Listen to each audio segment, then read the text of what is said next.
Okay, well, thank you everybody for being on tonight.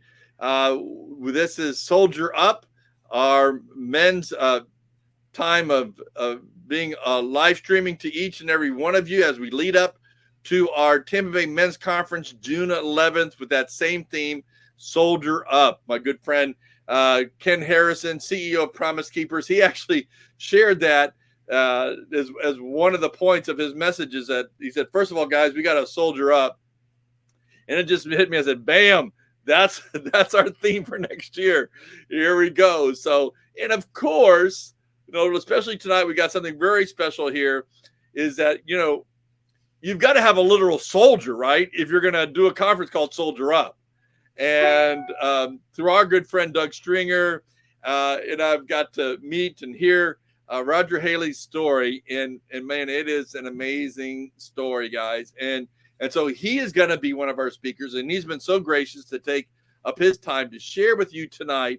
And so I'm going to let him do that in a second here. Just remember, guys, we're going to continue to have these next month.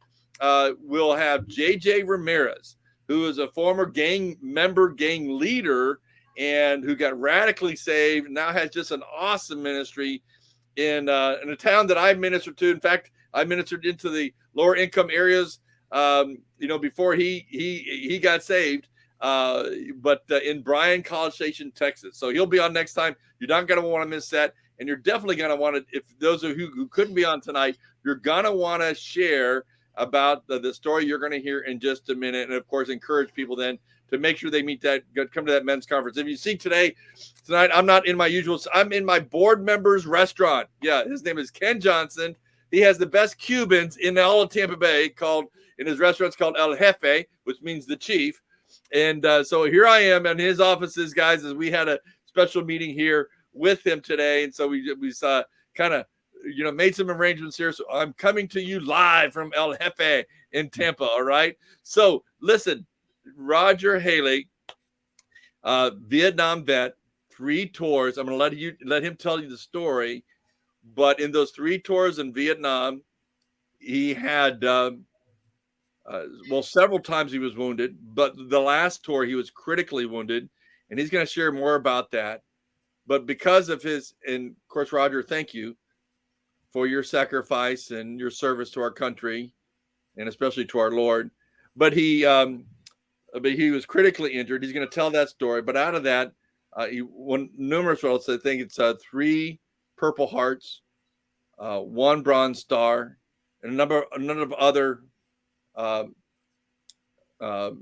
different awards. He's also won commendations, and for all of what he did in service to our country. So we thank you for that. But then, just to let you know, from a ministry side, after he came to the Lord, then the Lord led him into the ministry with, as we know, David Wilkerson's Teen Challenge.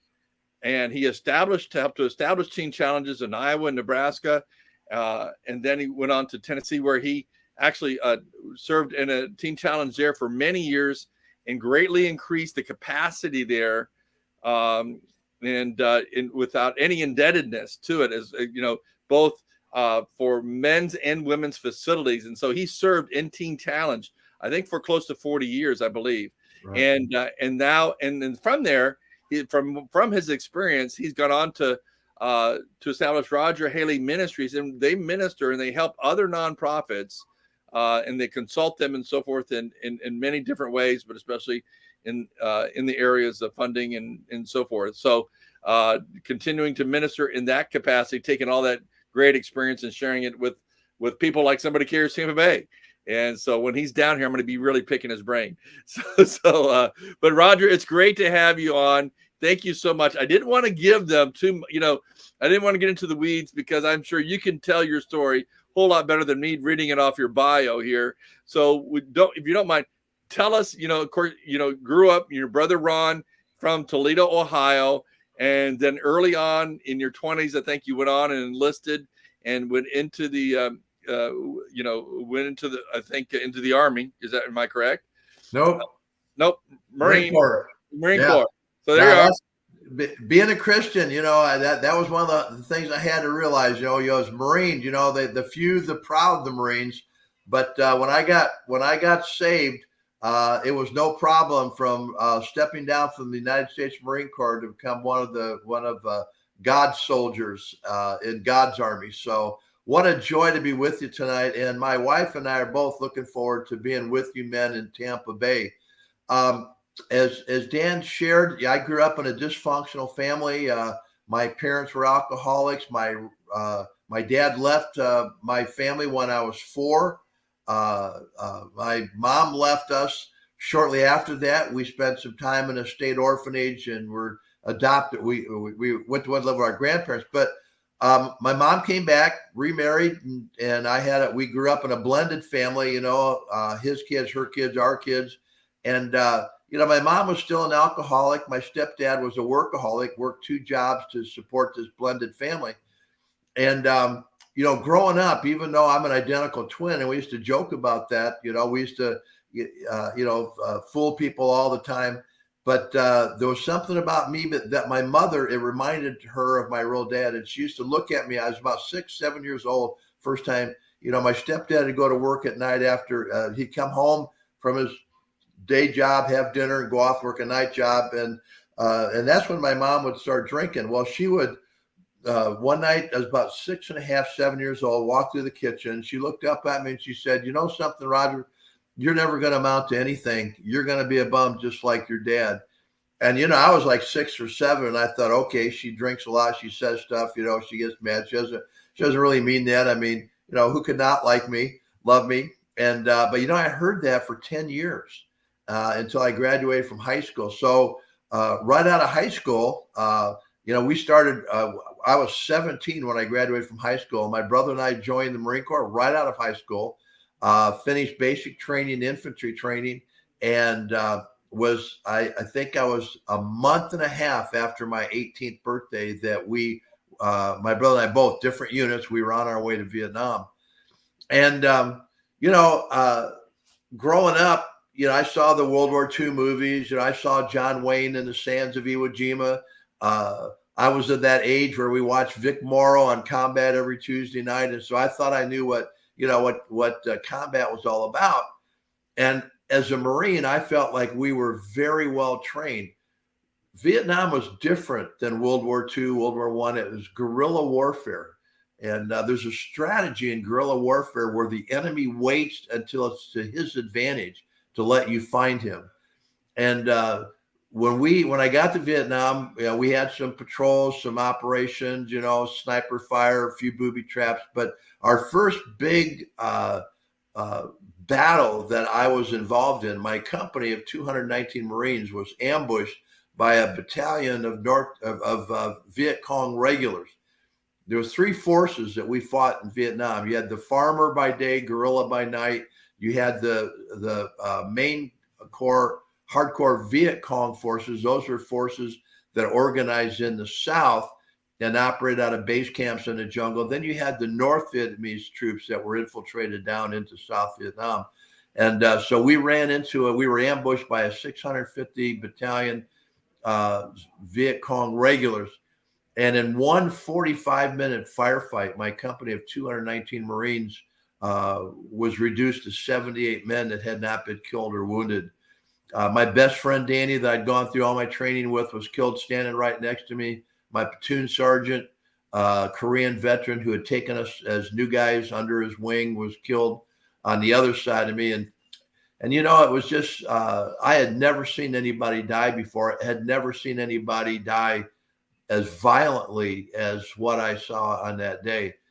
And it changed my life. And the thing about Vietnam, or when you're in a combat situation, when you have friends, when you have family members, people you love, you lose somebody that you love, there's a process that we have to go through to be healthy. It's called the grieving process.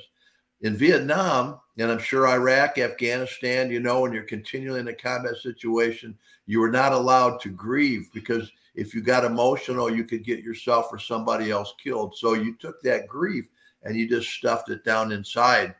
And not just the grief, but there were other emotions too: anger, fear, hate, all those emotions that you just took and from being in a situation like we were in Vietnam, you just stuffed it down inside. I did 2 tours back to back. I was wounded twice. Half my time was in an infantry company. Half my time was living in the villages with the people. And while I was living in the villages with the people, God really gave me I love the people of Vietnam. And I felt sorry for the situations that they were in. If the communists, if found out they cooperated with us, they would kill them. We would not kill them, but they would. And so there was that constant fear. Village chiefs killed because they would cooperate with the Americans. But I felt sorry, the poverty, the sicknesses that they dealt with in Vietnam. Well, the thing about sympathy doesn't require you to do anything. And so after my second tour, which, I came home to a different country than when I had joined. America had changed from 1965 when I enlisted, when serving your country still was lauded. And I came back in 1967 to a country that was embarrassed by Vietnam because we had a media that distorted what was happening nightly. We watched Vietnam in our living rooms nightly. And I came home and my family, my mom said, Raj, we're glad you're okay. We're glad you made it home. But this Vietnam, and we didn't use the term awkward then. So it was more, it's like, well, this is kind of embarrassing, this Vietnam. And so look, let's just do this. Let's just pretend like it didn't happen and not talk about it and just get on with our lives. Well, I'll tell you, man, I was glad that I was alive to be able to get on with my life. And I wanted to forget. But the only problem was that when I would go to sleep at night and when I'd close my eyes, I would be reliving Vietnam all over again. Now I was fortunate because I was still in the Marine Corps. When I came back, I was a marksmanship instructor for a couple of months. I was a drill instructor for a year and a half. And then I re-enlisted to become a criminal investigation division investigator. Think Leroy Jeffrey Gibbs with a better haircut. And so for the next 3 years I spent in America, by 1970, this country had changed dramatically. I mean, when I would put my uniform and go out somewhere and encounter a peace protester who wanted to kill me for peace, or somebody that I never met before calling me murderer or baby killer. And so, 1970, I volunteered to go back to Vietnam, was once again living in the villages. And I didn't realize right away, the one was obvious. I mean, by 1970, I didn't feel like I belonged here anymore. And, that was one reason, because of the radical transformation of our country. They were not just embarrassed by Vietnam anymore. They were outright angry. And again, a small minority of people, but given huge visibility by the media. The other reason was, and I didn't understand this because of some situations that I'll talk in more detail about in June, is that something called survivor's guilt. Now, this is not just something that combat veterans experience. People who survive a tragedy like a car accident where everybody in the car is killed but you, or in 9/11, all your friends in the office next door died when the towers came down and you got out alive. It's called survivor's guilt. And I did not realize that I had felt guilty because I was still alive when men better than me had not come home at all. So went back to Vietnam, was a platoon leader. While I was a sergeant, I was operating in the billet of a lieutenant. And long story short, June 1970, leading my platoon on a search and destroy mission. I had a grenade go off at my feet. I stood up, got up, was shot twice. And as I was laying on the ground, I was bayoneted by a North Vietnamese soldier. And this was like a nightmare. My mind was reeling from what was going on. It was happening so quickly. And my Navy corpsman and a young Marine Lance Corporal ran out across an open field, dragged me to safety, put me on a helicopter. I was taken to a field hospital at China Beach, Da Nang Army Field Hospital. And 6 days later, I woke up in intensive care, and I saw my brother, my twin brother, walk by my bed. And I heard the doctor tell my brother that I was going to die. He didn't even recognize me when he walked by my bed. And guys, I was 22. I was 3 months from my 23rd birthday, and my third time being wounded, and I didn't want to die. And there was more fear at that moment than 3 tours of combat. And I remember closing my eyes, and I remember praying in my heart, God, if there really is a God, if you let me live, I'll do anything you want. And I closed my eyes and went back to sleep. The doctor told my brother a week and a half later that I was going to live. I had turned the corner. They waited another week before it was safe to fly me out of the country. But on the way home, I started bleeding internally. So they took me off the plane in Japan, and I was about 4 weeks and 5 more surgeries in Japan. And then finally to the hospital closest to my home up at Great Lakes Naval Hospital, Chicago. I spent the next 9 months, 27 operations, 4 plastic surgery operations. They were going to amputate my leg, but they didn't. They were going to amputate my right arm, but they didn't. They told me I was going to go blind, but I didn't. And all these things began to happen. And at the end of 9 months, I was medically discharged from the Marine Corps. And I thought, like the Marine Corps, when the going gets tough, the Marines get going. Hoorah. But, on the outside, I looked okay. I went to work for nation's largest private investigation security company, Pinkerton's. I was working my way up into management. Outwardly, my life looked successful. I met my wife, convinced her I was normal, and which I wasn't, and got married. And 2 years later, my life was falling apart because while I had left Vietnam, Vietnam had never left me. And my wife and I were separated, going to get a divorce when Jesus Christ came into our life. And I'll go more into detail, but I went to my wife's apartment where she had moved out. We knelt by the bed, and I cried out from a broken heart and said, God, if you can use anybody like me, here I am. And at that moment, the dead weight of guilt and shame and pain that I carried for 4.5 years dropped to my feet, and the nightmares that night stopped forever. And, God radically transformed my life. He did things. He healed my body with things that I was struggling with. And my investigative career was taking off. And then all of a sudden, I had a come to Jesus moment where God called my wife and I to leave Pinkerton's and to start Teen Challenge Centers in Nebraska and Iowa.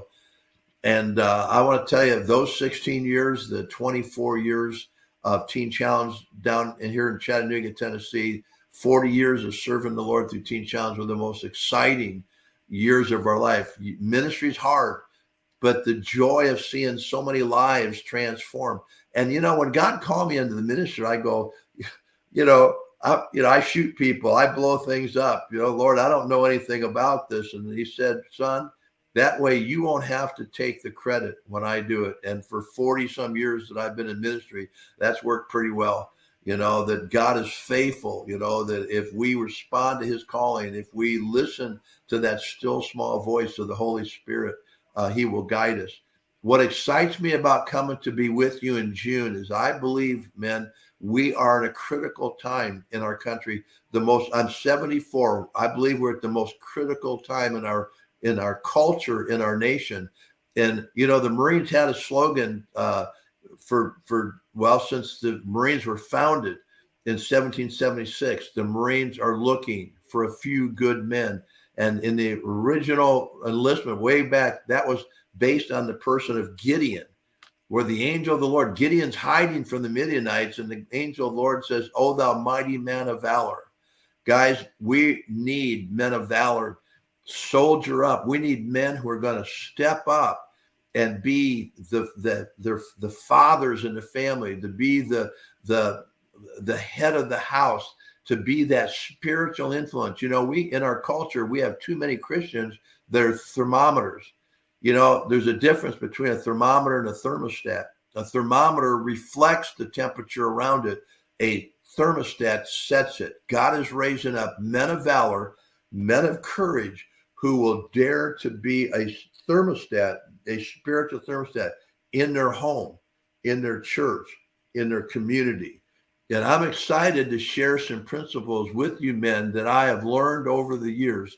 As Dan said earlier, it's like, here's some things I've learned over 40 years of ministry. I think these will help. Here's some things, don't do them, already did not go well. But if there's one thing I've learned about that I want to share with you, some biblical principles on spiritual warfare, how we can turn this country around if we'll just soldier up. I'm looking forward to being with you guys in June. God bless you, and you have a great week. Dan? Well, thank you. Thank you, Roger. Hey, guys, you know what? I don't know. I think the guy knows something about warfare. And so I don't know about you, but I want to know what he's going to say June 11th, right? And let me also share with you, when he said that he had a love for the Vietnamese people, and I remember this, is that he's taken a number of groups over to Vietnam since then to minister to the underground church, to minister to the since 1989, started Vets with a Mission, where they continue to go over and to serve the Vietnam people and the churches in that country as well. And also, guys, if you want to get his book, A Time to Kill, A Time to Heal, is his latest book. And I think it was so you can go get that book now. I think it's on Amazon, Barnes and Noble, and all those various places where you can go get it. And I think it was a total of 72 surgeries you went through. 26. 26. Yeah. Okay. I don't know. I don't know where they just flip that around. Huh? Yeah, 72. That's almost close to my age. Not yes. You underbid it. Yeah. Well, so listen, guys, you're going to want to take this. We're going to archive this. You can go onto TampaBayMen'sConference.com. Get this, share this with folks. Hey, guys, there's a lot of vets, in the Tampa Bay area. They need to come out and be able to hear Roger's story and let Roger impact their lives. So make sure that you start developing those people within your church, outside your church, especially those people who are veterans, and to get them out to Indian Rocks Baptist, June 11th at the Soldier Up Tampa Bay Men's Conference. So again, thank you, Roger. It's been awesome. We thank you so much for telling your story, and we look forward to hearing more of it. As we get to hear you June 11th. God bless you. Have a great night. God bless you, Dan. Thank you.